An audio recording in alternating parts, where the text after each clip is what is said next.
Sanctions versus neutrality. Swiss fine-tune response to Russia. Russia's invasion of Ukraine has put Switzerland's much-vaunted neutrality to the test, and along with it, the country's traditional role as international intermediary and reputation as a safe haven for the assets of Russia's richest and most powerful.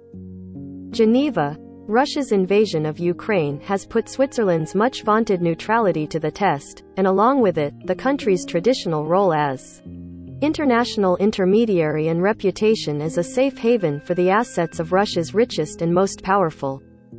The Swiss executive branch stopped short of announcing unilateral sanctions against Russian interests after Moscow's blistering military action in Ukraine.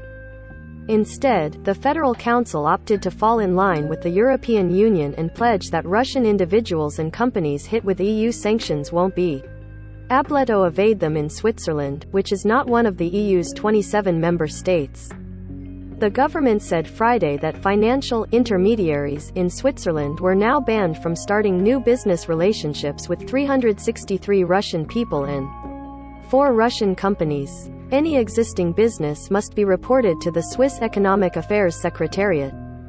Further steps are under consideration. While hardly a crackdown compared to other Western sanctions aimed at punishing Moscow for its invasion of Ukraine, the impact could be felt. The rich Alpine nation has been the biggest recipient of transactions by Russian private individuals, ahead of Britain, Spain, Luxembourg and the United States. According to a report compiled by the Swiss Embassy in Moscow, Switzerland has for years been by far the most important destination worldwide for rich Russians to manage their wealth, the report said, adding that net transfers of Russian taxpayers to Switzerland totaled $2.5 billion in 2020.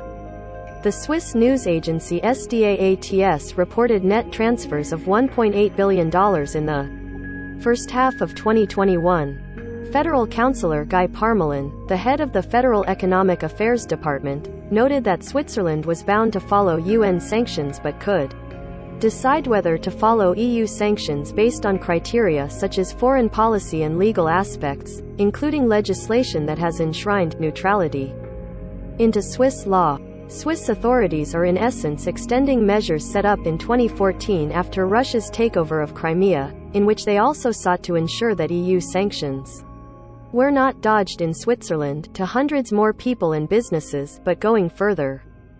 Switzerland is thus taking a tougher line with regard to Russia, Parmelin told reporters in Bern, the capital. German government spokesman Stefan Hebestreit said Friday that every country decides a sovereign way about its actions. If you were to ask me whether I'd be happy if Switzerland supported the EU sanctions, then I'd clearly say yes. However, Switzerland is also anxious to safeguard its role as diplomatic go-between for some countries, one of which is Russia. The Swiss government represents the interests of the former Soviet Republic of Georgia in Moscow and Russia's interests in Tbilisi, the Georgian capital, under an arrangement set up after those two countries broke off bilateral ties during their conflict in 2008. It's important to the Federal Council that implementing these measures doesn't cut off talks between Switzerland and the countries affected, said Parmelin. Switzerland wants to be able to offer its services to the countries in conflict if these countries wish.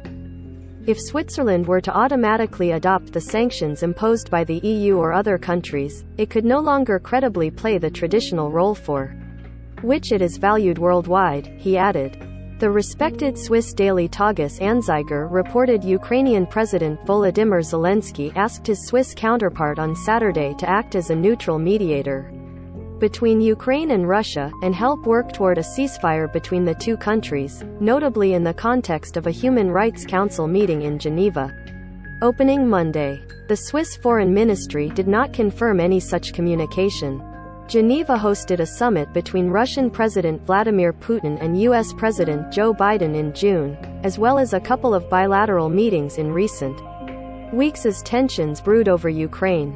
The Swiss relish their role and reputation as a skilled, neutral host for such international gatherings and as a hub for international organizations like the United Nations and the International Red Cross in Geneva. The push and pull felt by the Swiss could grow. Some Western countries announced or were preparing individual sanctions against Putin and his foreign minister, Sergei Lavrov, including possible travel bans. Switzerland is unlikely to go that far. Lavrov himself is expected to be on hand in Geneva on Tuesday for a session of the Human Rights Council. Economic concerns, not just the political neutrality that is enshrined in Swiss law, could also figure into the Swiss calculations.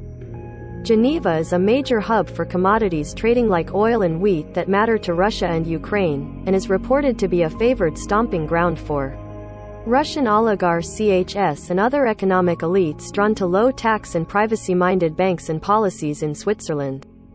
The June report by the Swiss embassy in Moscow said roughly 80% of Russia's commodities trade goes through the Swiss financial services centers of Geneva, Zug, Lugano and Zurich.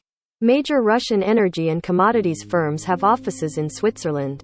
According to the Bank of International Settlements, Russian deposits in Swiss financial institutions totaled the equivalent of nearly $11 billion at the end of the third quarter last year. That represented about 30% of the total Russian deposits overseas of nearly $36 billion, according to BIS figures.